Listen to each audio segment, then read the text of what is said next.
Good morning, honorable ministers. It's a pleasure to be here this morning. So this panel will focus on digital infrastructure, knowing that it is a backbone to e-government and inclusive digital economies. In Africa, accelerating ICT infrastructure development is critical to bridging the digital divide, expanding access to online public services for the citizen, and enabling innovation across sectors. I will be a bit daring here. Can I ask, before we start, each of you just to give me in one sentence what you think is the single biggest digital infrastructure challenge you're facing in your respective countries? It's difficult to put some of these things in one sentence. From a Zambia perspective, it's a foundational infrastructure, and that component of energy has been one of the biggest challenges that we face. It doesn't really matter whether you have your data centers, whether you have other things. If you are in an energy deficit situation such as we are in, that remains our biggest challenge. Thank you, sir. Honorable Minister. Thank you very much. From the Ugandan perspective, more or less the same across Africa.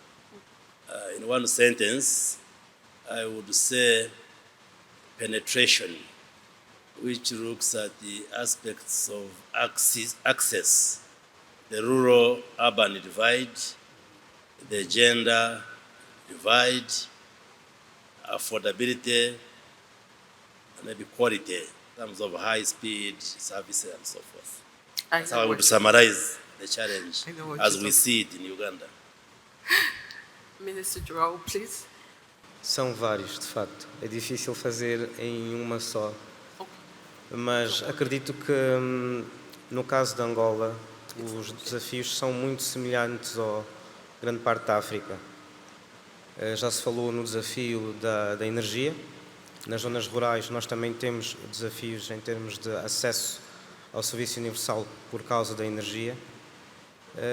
Eu iria aqui acrescentar às duas intervenções antes da minha a demografia.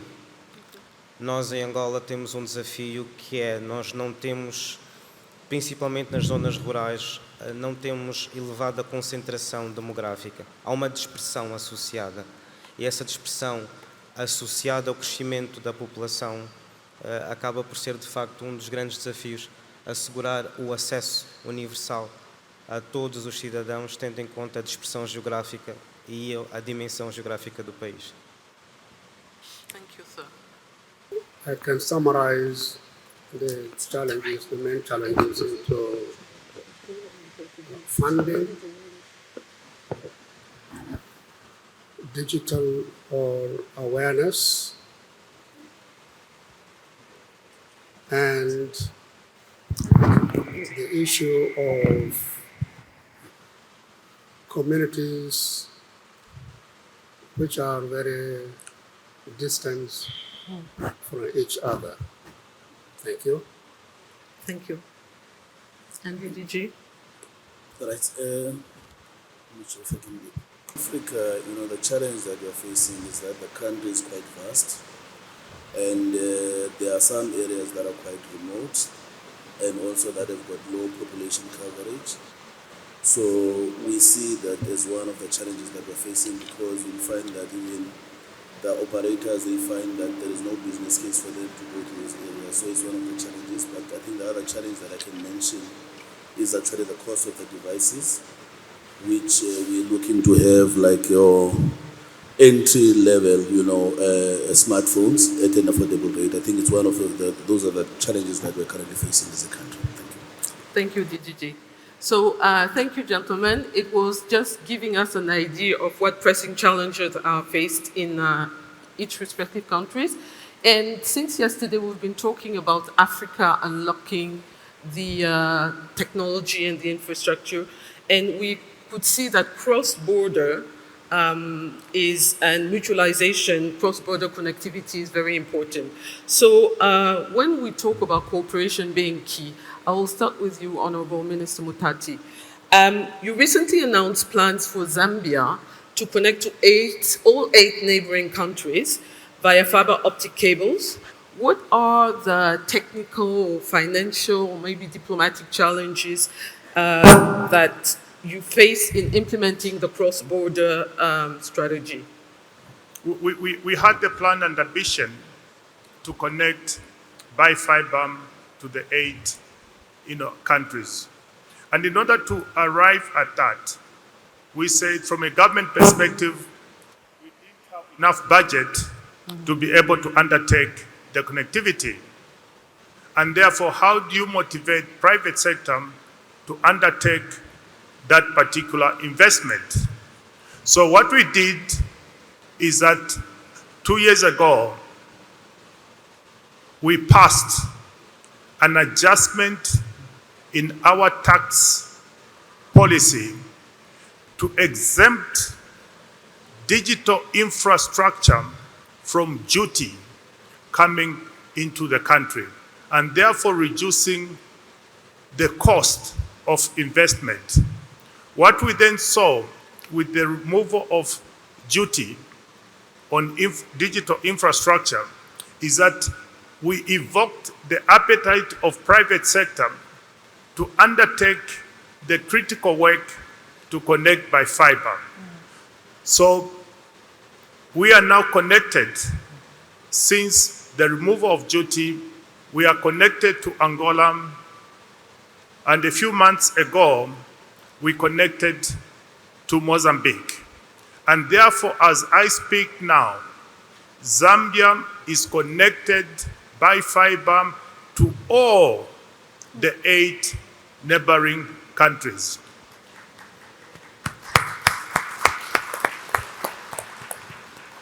Our next level of ambition, which we are working with our friends from Burundi, is to try and lay fiber under the lake to connect Burundi. And this is being driven by private sector. You recall last year when we met here, the minister from Burundi and myself signed an MOU to undertake this project. I'm proud to announce that so far, 120 kilometers of underlake cables have been laid. So eventually the ambition is to connect 8+1 so that Zambia becomes that critical hub in terms of connectivity. And all we are saying is that Zambia will be connected from the east of Africa to the west and from Cape to Cairo, creating enough redundancy and resilience in terms of allowing the flow of data and everything else. So for us, we have taken that critical step. We are fully connected to all our neighbors, and we're hoping that next year when you come again, we'll tell you that we are now connected to 9 countries and will be the most connected country. This is Thank awesome. you. Thank you very much. Honorable Minister Joao, like Minister Mutati said, now Zambia is connected to Angola. This is the objective of having integration across countries. But we also have challenging within countries. And for example, Angola recently launched Angola State 2 and expanded submarine cable access. How are you ensuring that backhaul capacity is increased and that satellite solutions are cost-effective? Because you are also putting the focus on international connection to come into Angola. How do you ensure that this improved connectivity is really visible throughout the country? Novamente, eu sou o secretário de Estado, não sou o ministro. O ministro Mário Oliveira não pôde comparecer. Sorry. Então, e já estendeu os abraços ao Ministro Mutati. Relativamente à sua pergunta, em Angola, o que nós estamos a fazer, e a semelhança tanto da Zâmbia, o governo rege-se pelo Plano Nacional de Desenvolvimento 2023-2027. Este Plano Nacional de Desenvolvimento é que dita todo um conjunto de prioridades. E é no âmbito destas prioridades que estamos a executar este equilíbrio entre a capacidade existente em fibra óptica nacional e a capacidade do ANGOSAT 2. Angola não está só dependente do ANGOSAT 2. Além de termos o ANGOSAT, nós este ano comissionamos uma gateway para um serviço de satélite de baixa órbita, para complementar aquilo que é a nossa capacidade existente, em termos de satélite. Em termos de fibra óptica, o setor privado é que continua a liderar esse exercício. Embora o Estado, tendo em conta que algumas dessas necessidades de conectividade poderão não estar alinhadas com a estratégia de negócio do setor privado, Angola lançou a iniciativa da Rede Nacional de Banda Larga, que é uma rede financiada pelo Estado, mas que está a estender sensivelmente 2.000 quilómetros de cabo de fibra óptica. E é nesta articulação entre a capacidade de satélite, quer do ANGOSAT, quer outros operadores, e a gateway baixa órbita, combinada com um programa nacional de banda larga em fibra óptica e as iniciativas do setor privado. É nesta estratégia que Angola tem estado a garantir quer redundância na sua rede, quer o acesso universal às zonas rurais. Thank you very much. This question will lead to Honorable Thomas Gatut. This is also a different situation you are in, with South Sudan, peculiar position between East Africa and Central Africa. What roles are regional partnership, like the one Minister Mutati just mentioned, and cross-border projects are playing in your infrastructure plans to develop your connectivity? How are you leveraging regional bodies or multilateral partners to reduce costs and share resources and accelerate deployment in South Sudan? South Sudan has entered into the region through a lot of initiatives. One is we have entered into East African Community, which has a vision of building the infrastructure and a clear vision. We are a member of Smart Africa. We also are a member of EACO, East African Community Organization. We are a member of ATU. We joined in the African Agenda,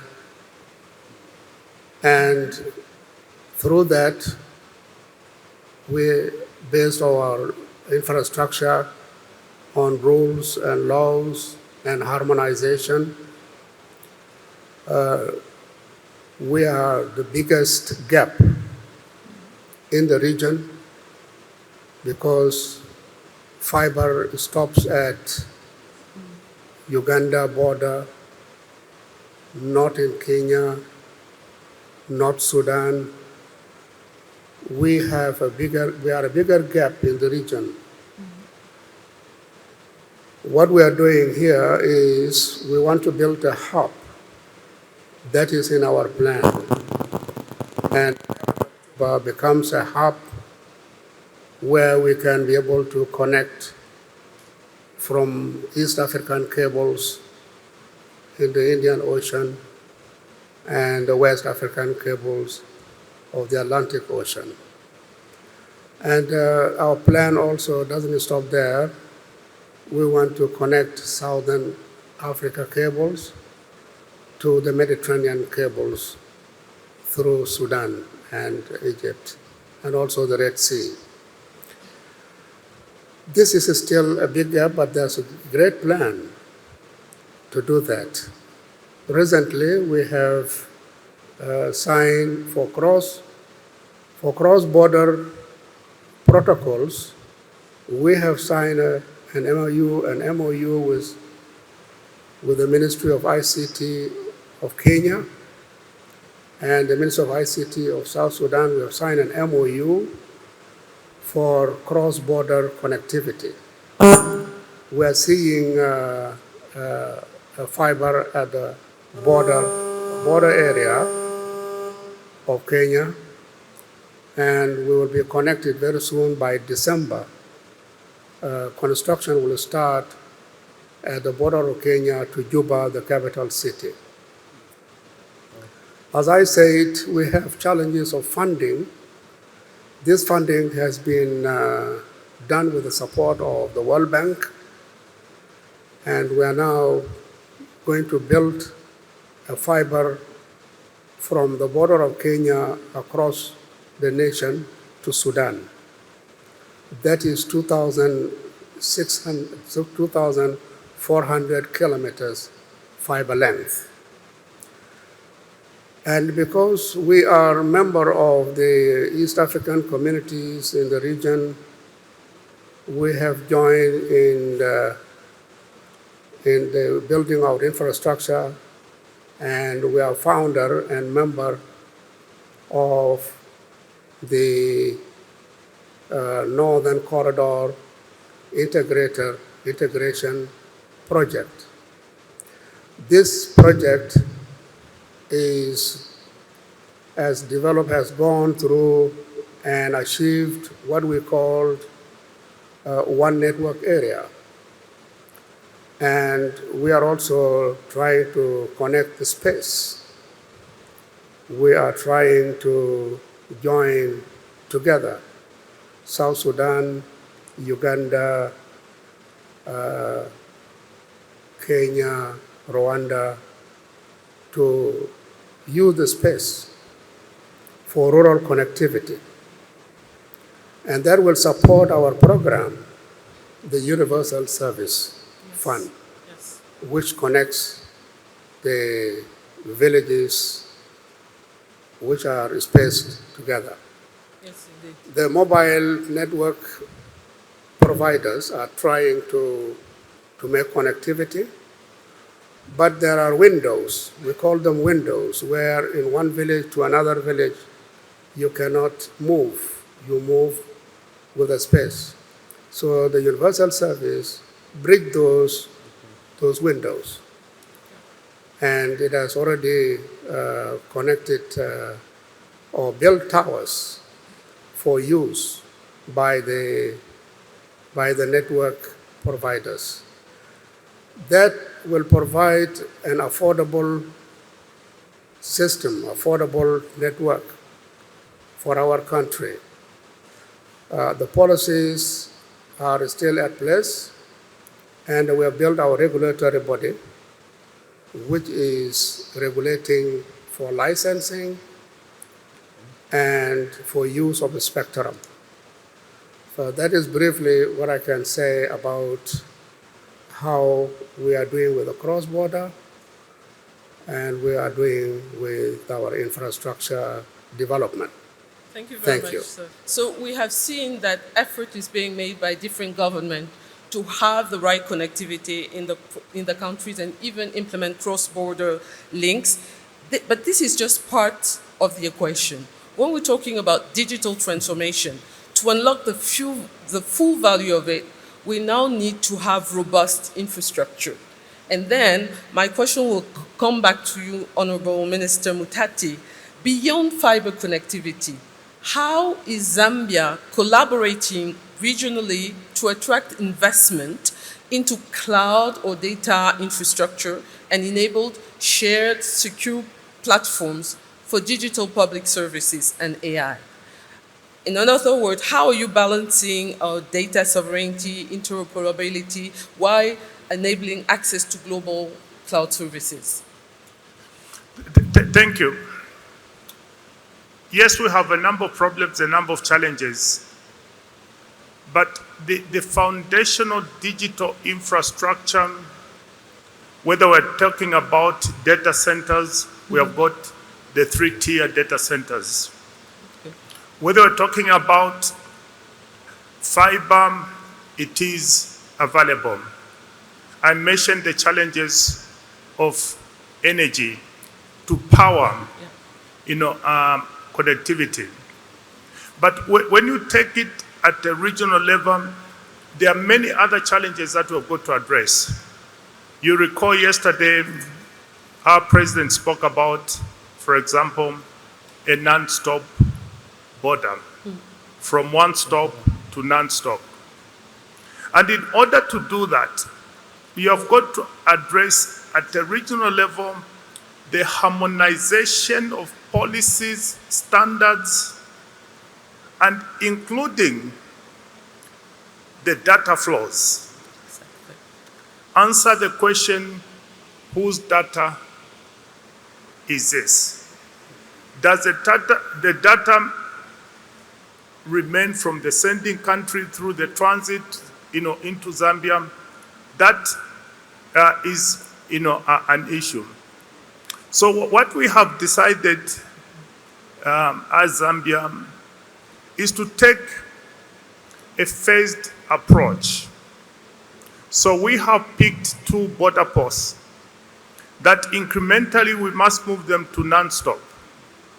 So we are dealing with payment platforms, we are dealing with free internet at the border, we are collapsing the various institutions that congested the process of getting the goods across. So we're being supported with that. So that is crucial as a step towards non-stop. And to get to non-stop, obviously, is regional harmonization, including how do you communicate when you are at the border. So we are working with our neighbors on Roam like home, because the most challenging issue is for that little trader to be able to communicate when they are at the border. That's the efficiency that we must be able to reach. So we're experimenting with 2 of our neighbors to roam like home. So once we have eased these initial irritations, then we can begin the heavy lifting that will require for a non-stop border. So phase 1, eliminate the irritation. Let our people cross and talk to each other at the border. Let's have payment platforms that connect with each other. Let's minimize regulatory agencies that are around borders that are just delaying processes and increasing the cost of integration.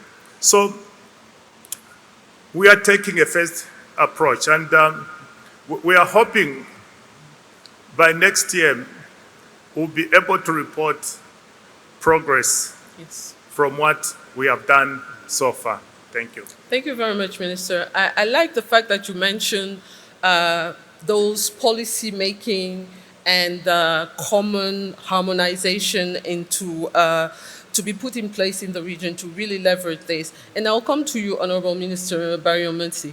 In Uganda, for example, we talked about cross-border, non-stop border. In Uganda, with a push for integrated service and e-government, there is a rising demand for robust cloud infrastructure and secure data centers. We're talking about now localized investment. What step is your ministry taking to encourage investment in local data centers and to ensure regulatory oversight in terms of data security, data sovereignty, and build local capacity so that the full value of the full value chain is developed domestically before we think about the region? What we face and the challenges we go through are more or less like what we see in the other countries. But let me say that the story of digital transformation has made us learn that we cannot live as islands. That even when we come with our own internal processes and the activities, we must look at neighbors and see how to work together. Yes, we've made progress in many areas in terms of developing the digital infrastructure, whether it is the fiber optic, but also the data centers, and also looking at how we can invest in the cloud computing and strengthen this data infrastructure. At the moment, we still have our own data centers, but we are having discussions at a regional level, like my other colleagues, especially the colleague from South Sudan, has said that we are having discussions at a regional level to see how we can collaborate and strengthen the brotherhood in terms of these areas of digital infrastructure. For instance, the northern corridor countries, which include Uganda, South Sudan, Kenya, Rwanda, DRC, are discussing the possibility of having a regional satellite infrastructure, because we see going it alone as government of Uganda or Kenya alone may be expensive, but we're exploring how we can have a regional satellite facility to serve the region. So yes, we've been developing a number of domestic interventions like data centers, but progressively we are looking at how do we collaborate as a region to build this infrastructure. Like we still have, I think, scarcity and the challenge of having government clouds. I think when you look at Africa, you will see external agencies, the ones building clouds in Africa, maybe South Africa and other areas. But this is an area even we as Uganda we are now exploring. How do we put our own government cloud so that we can secure our data, address issues of data sovereignty and so forth. But also the conversation is on to see how we can explore all these possibilities as a region instead of going it alone as a country. This is a lovely transition to DGG. South African National Digital and Future Skills Strategy and the National Infrastructure Plan 2050 prioritize broadband, data center, and cloud infrastructure. Maybe can you share with us key progresses that were made in South Africa in expanding these ICT foundations and how government and industry partnership are helping to fast-track implementation? No, thank you, moderator, for that question. I think I need to also put a clarity that our digital transformation is coming from a couple of pieces of legislations as a country, which include, to name a few, the Presidential Commission on Fourth Industrial Revolution. We have the Digital Economy Master Plan. We have got a National Broadband Policy. We have the Digital Transformation Roadmap, National Infrastructure Plan, and also the National Digital and Future Skills. But together, these initiatives, they create, the backbone for our digital infrastructure as well as, the inclusive and sustainable digital economy. If I can just unpack a little bit in terms of the infrastructure plan that is led by the presidency through Infrastructure South Africa. So that one provides a long-term vision, for the development of, infrastructure in the country. But also it makes an emphasis in digital communication infrastructure, that it is the lifeblood, of the modern economy. So we are working hard in making sure that, we can actually develop, that infrastructure plan for the country. But also I think from the partnership point of view and, in terms of the progress in advancing, the digital foundations, so we have got 99% population coverage, of 4G or LTE in the country, which we see, if we were to look on 10 years ago, we're on 53%. So on these 10 years, we've managed to actually leapfrog by more than double, in terms of, the capacity, the coverage. But I mean, as I highlighted before, the population coverage is good, but we still need to have geographic coverage, which is still one of the challenges that we are still facing in some of the most rural areas. So we are then working with the sector, in terms of making sure that, we can cover these areas, but also the interventions by the state as well in terms of, trying to address those. From the 5G coverage point of view, we've got now currently 46% of the country in terms of the population coverage, which is fueled by, the strong industry partnerships that we've got, with the private sector. But also, I think I need to mention that in terms of the fiber connectivity, so 85% of the population now, they live within the 10-kilometer radius from the fiber access. Okay. So we see that as a positive step, in terms of, addressing some of, the underserved areas. But also the department, through its intervention on the SA Connect program, we have managed now to make sure that, 14,000 government buildings have got, sufficient bandwidth, which is a minimum of 100 megabits per second. And what we're trying to do by that is to make sure that, the access and the citizens can actually, get services, quicker. And they are also closer to the, how we actually package the services, they are actually closer to the citizens. But also the other area that we have been doing from the past 2 years, it is to extend the fiber and wireless Wi-Fi to the rural areas, which we actually got the funding from our national treasury. But also, there's still a challenge there in terms of the sustainable funding. So what we are looking on that is to work on public-private partnerships to make sure that, we can have the sustainable, environment on that. So the other area I just want to touch on as well, we know that data, it becomes now the lifeblood of, what we do. So in 2024, we did publish our national cloud and data policy, which recognizes, the data, is critical for the digital economy. But then the policy, as we actually highlighted, it actually enhances, our sovereignty in terms of data, but also making sure that, that there is quite a lot of investment in the country. Mm-hmm. So as it is now, from the privately owned data centers, I think we've got over 60 of the privately owned, high capacity tier 3 and tier 4 data centers that are private sector owned. And we do have a couple of data centers that are government owned as well through our state-owned entities. And this environment then created what we call a multi-cloud environment. So we do have, the public clouds, from a couple of the public cloud providers.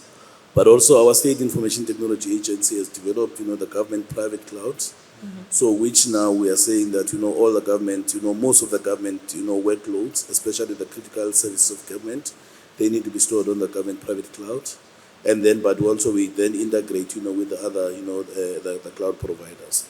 I think finally, as I close, moderator, I think we understand that, digital transformation is also about people. So it's important that, now we make sure that, as the people, we adopt these digital technologies, the people are also skilled to make sure that they are able to use, these services. So we do have a strategy there, which is a digital, national digital infrastructure skills strategy, which is complemented by now the digital competency framework that we are currently developing. So we're trying there to equip the citizens, the public servants as well as the workforce to make sure that, they can actually thrive in this digital age. So we are providing, targeted training, digital literacy programs as well as, trying to make sure that the workforce is actually capable of, working on this, ever-changing environment. So I think in closing, moderator, I just want to say that we are making tangible progress as a country. So in building the infrastructure, partnerships, as well as human capital development. But also, there's still a lot more that still needs to be done in terms of us, achieving all our goals in the country. Thank you. Thank you very much. And if you allow me to shift to the investment and incentive, you mentioned a lot of investment that have been made and what your vision is aiming at. Just one question about what specific policy reforms or incentive has proven most effective in creating a stable and attractive environment for local and foreign ICT investors? Before I come to you with a similar question. Okay. No, that's fine. No, I think what we've been trying to do as a department is to make sure that we create a policy certainty. to the country. So to make sure that we can attract the investment, especially in the areas of 5G, the areas of fiber, as well as, the cloud infrastructure. But also it's important to note that, we did lay our foundation on the policy certainty when we developed the National Integrated ICT Policy White Paper.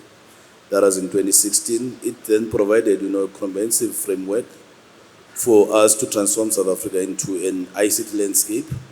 But also it created, the reforms targeting both the supply side as well as the demand side interventions, which included, the effective management of, scarce resources like your spectrum, but also, the establishment of an open access as well as the rapid deployment frameworks. And these measures then, we're trying to do them to make sure that we can close the digital divide.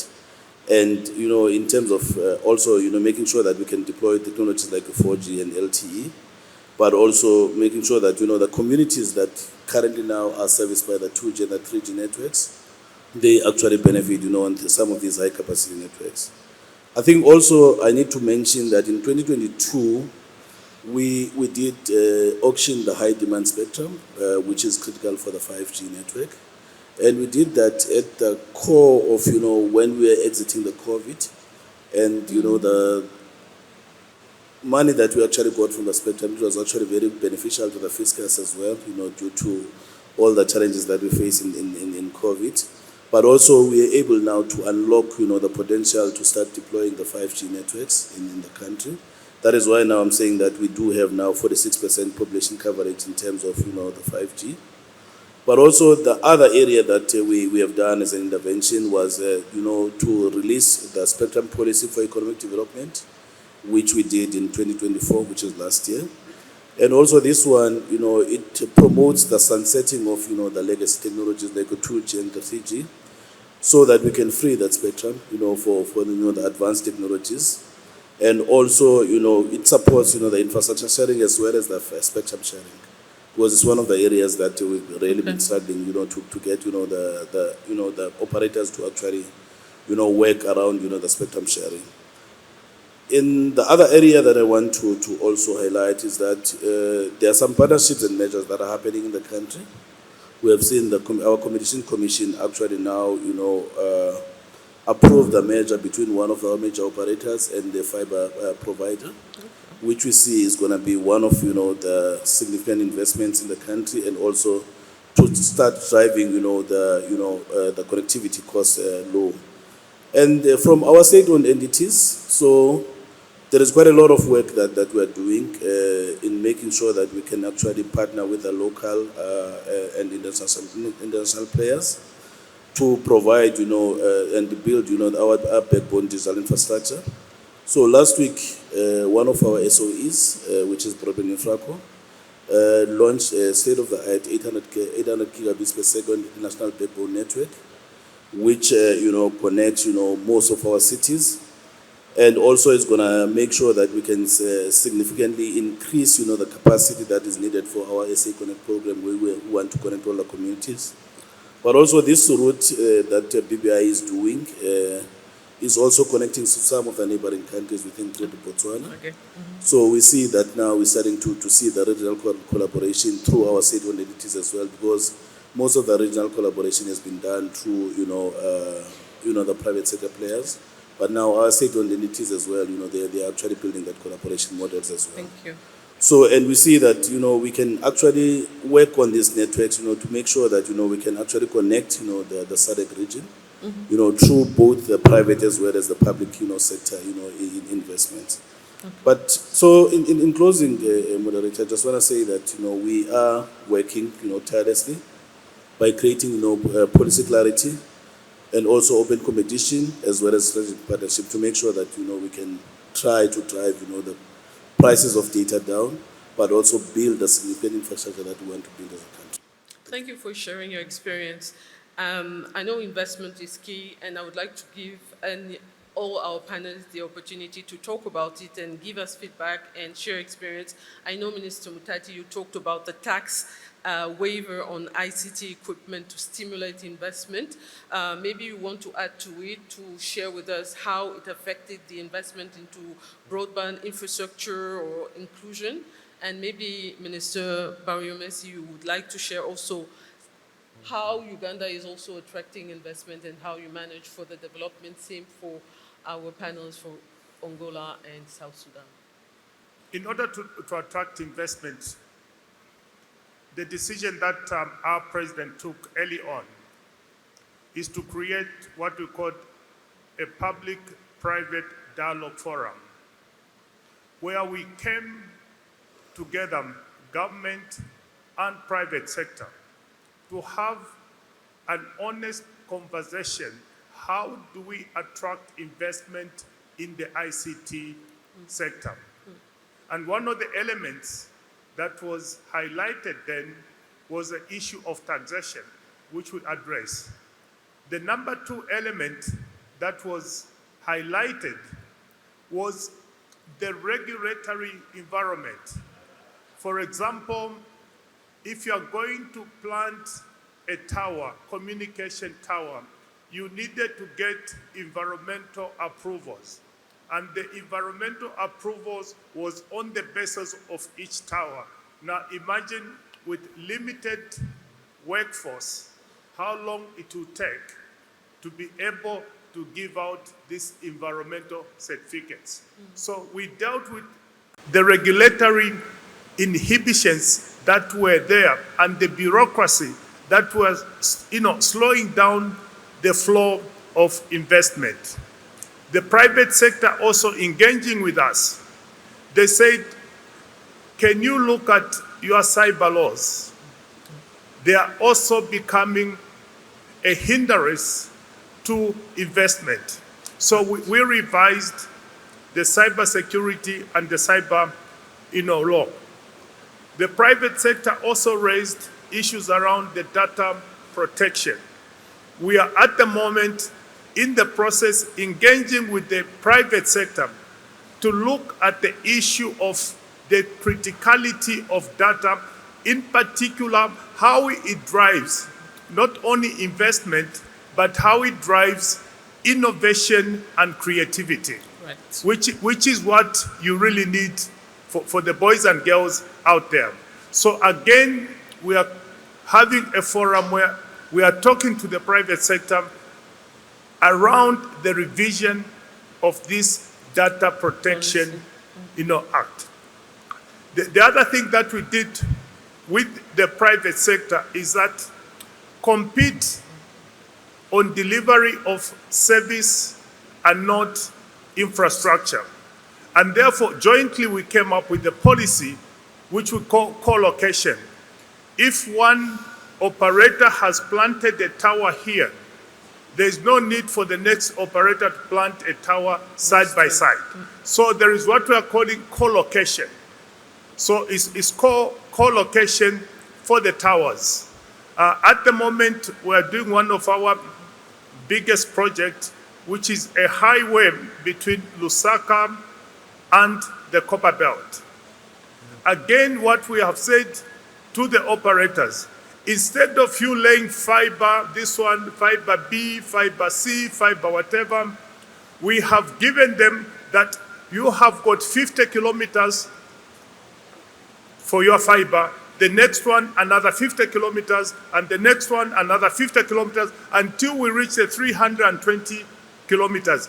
That way, we are reducing the carrying cost of the economy in terms of delivering what we call here affordability, access, and availability.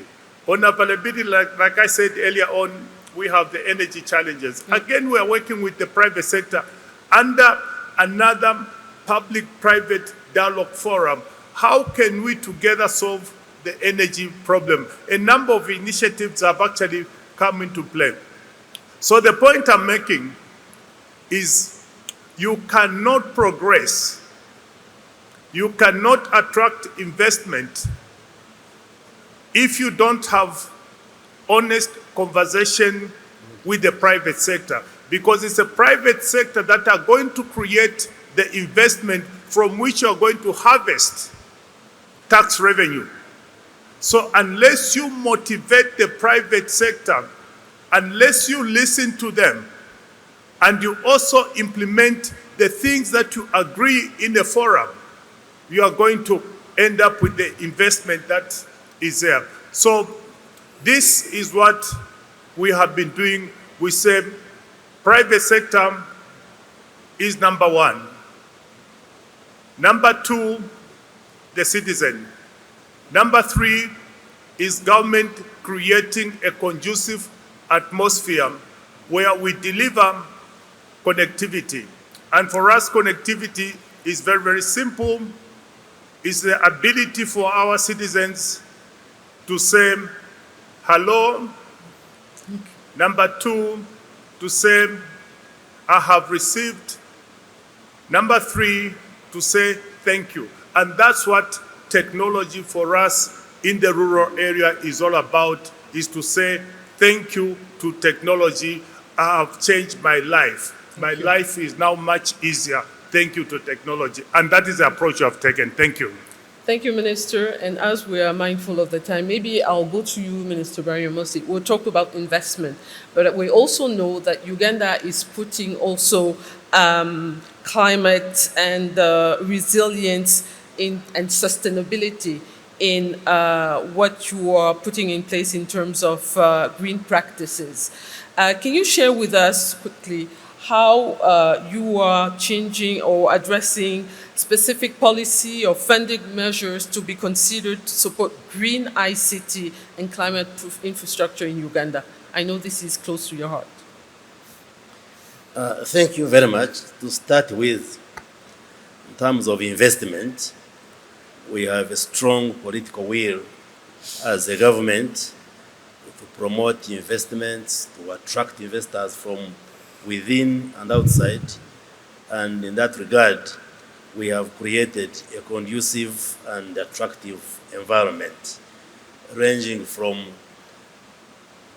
building digital infrastructure to ensure that we have that supportive environment, but also looking at the progressive legislation and policy environment. And we have put in place a number of laws that support investment, from the investment code, which provides a lot of incentives.